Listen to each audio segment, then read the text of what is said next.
Well, Chloe, really interesting watching you spar today. You're in there with Jade. She's a lot bigger than you, but clearly it's good movement, pace, mobility. So that's what you're all about, obviously.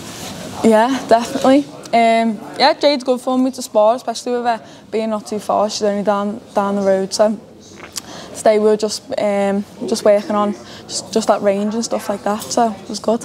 It's all about working to the pro debut, so that's nearly upon us. So tell us about it. Yeah, so not long, 3 weeks Thursday. Been waiting for the date for quite a while now, but we was in no rush because yeah, I was just getting used to things down here at this gym, and just really yeah, just working on things, and I can't wait to show everyone what Chloe Watson's about on the 25th. What are you going to be fighting at? Flyweight. Flyweight. Yeah. And I mean, again, we know that a lot of the women that have turned over recently, good amateur backgrounds, obviously there's opportunity there pretty quick. How old are you? I'm 21. Perfect timing, really, isn't it? Is that the way you are? You're thinking ambitious, big titles, super quick, and make a statement when you get out there?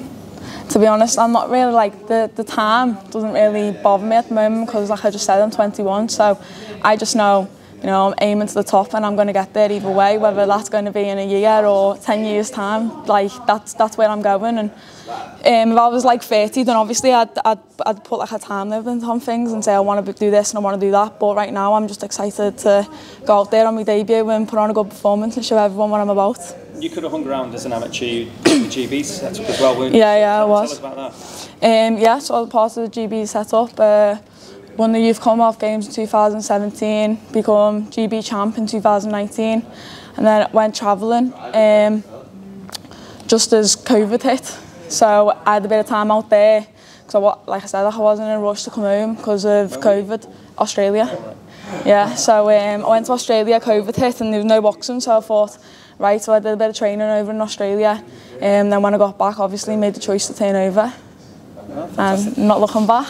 So apart from that, in that GB setup, as you know, Charlotte, Maverick Stars, and a couple of ambassadors, DJ and Connor Tutsbury, so that they were in the setup when you were still part of the setup when they came into it. So yeah. You know those two fellas? Yeah.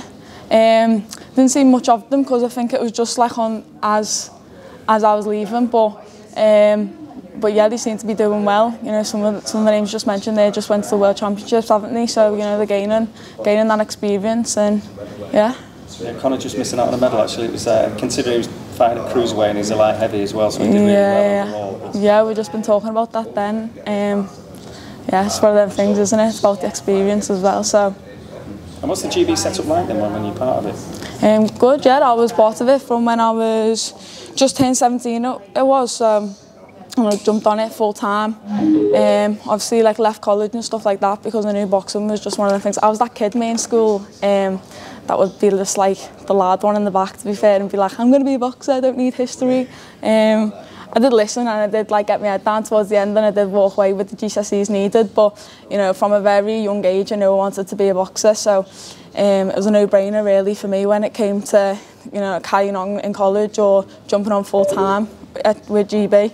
So, you know, I got to travel the world as well with them, which is the experience that's obviously going to help take me to the top. Like now I'm just building on that with Ricky and Blaine here, so just about getting about and sparring. But yeah, the GB setup was good, and obviously it was good for me at the time, and now I feel like obviously with the opportunities that's growing in the professional ranks, I feel like I'm growing on to my skill set here at Hatton's Gym. Which amateur gym did you train at? Birkenhead Venture. Yeah, Birkenhead. From Birkenhead? Yeah. Do you know some of the characters that you like, Derry and Jazza? Do you know? Have you? My mouth's so dry out that session. What'd you say? Sorry. You know, Derry Matthews and Jazza Dickens, obviously from the circuit. Yeah. Sometimes they used to come down. Derry Matthews used to come down and do a session with us on Saturday. And I remember he came in with some tickets to his fight in Olympia. Was he boxing? Yeah, this was years and years ago. I must have been about 11. I think this was one of my first like pro shows I went to actually. So Sean was like, "Come on then, kids, we're going to." He babysat us all and took us out, and I felt like grown up. I was only about 10, 11. But yeah, so I actually went to one of his fights in the Olympia when he was doing helping out sessions on Saturday, and Jazza Dickens came down and done some sessions as well too. So you know, it's good. I feel like everyone likes to get together and like help each other in the area, you know, from Birkenhead, Liverpool, like in whatever way that people can help each other. we all get together and do that. So yeah, well, Derry and Jazz are very prominent in the Maverick Stars now, doing programs with addiction, with homeless people, with veterans and all the rest of it. So the gym there in Marylebone and Liverpool is doing brilliant work. So you're right what you say, they're really putting something back. Yeah, I do. Something you're going to have to do with yourself now that you're getting higher in the game? Look, I'm more than happy to. Yeah. I think it's just as boxers, isn't it? You're always wanting to give back or like do something to like help the community. So that's something that I obviously will be moving towards in the future, in the near future. But yeah. Nice one. Cool. That's brilliant.